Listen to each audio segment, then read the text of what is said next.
Kung yung mga aso nga is nadededo sa buto ng manok na pinagbabawal nga, di ba? Lalo pa kaya tayong mga tao nakakain ng buto ng manok.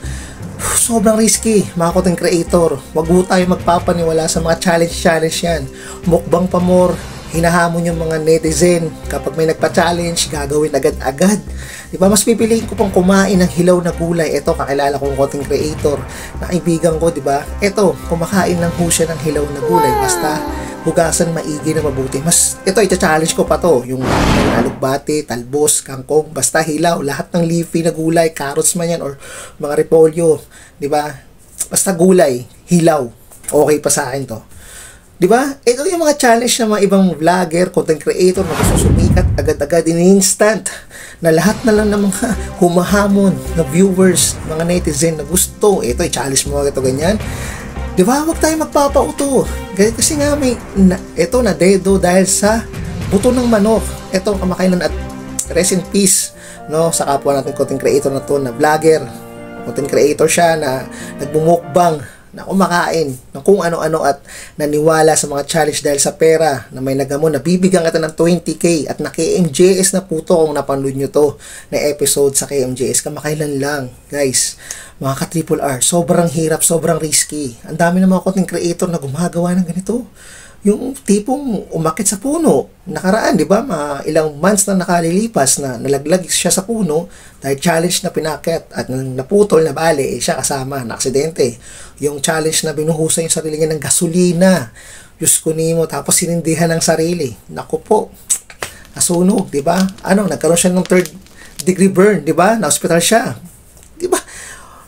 Ang dami na yung mga ganyang pangyayari ng mga nag-viral. Kasi ito na naman ngayon, kumain ng buto ng manok dahil sa challenge. Nabibigyan ka ng 20,000 pesos.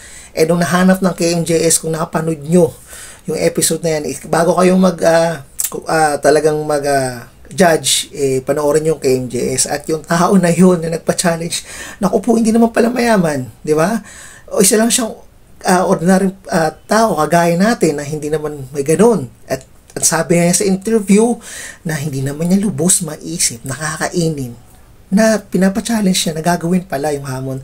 Kaya huwag tayong nagyayabang, guys, mga content creator, mga vlogger. Pag di natin kaya at nakakasama sa kalusugan natin, please lang, huwag natin gawin. Yung label ko bilang content creator ako, hindi ako famous, pero hindi ako naghahabol sa ganyan para for views. Diba? Para lang maging famous. Huwag na po natin gawin yan. Please lang. Ang dami na nawawalang content creator dahil sa mga challenge na gusto na lang, nagpapauto tayo sa mga netizen. Huwag na huwag natin gawin. Bakit pa gusto nyo gawin yan? Nakakainis lang. Gayahin nyo lang yung ibang mukbang siguro na safe, di ba?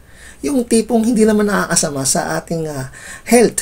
Kapag risky na, tigilan natin, mga triple R, nakakasama. Please lang, bahala na kayo kasi alam nyo, wala naman talagang dapat sisihin sa nangyari kundi sarili mo lang bilang content creator. Ako sa family, condolence po, pero dapat, di ba, iniisip po natin bilang tayo na huwag tayong magpapagamit sa mga social media na yung mga nagko-comment sa atin na ito, challenge mo gato ganyan, kumain ka ng gato ganyan.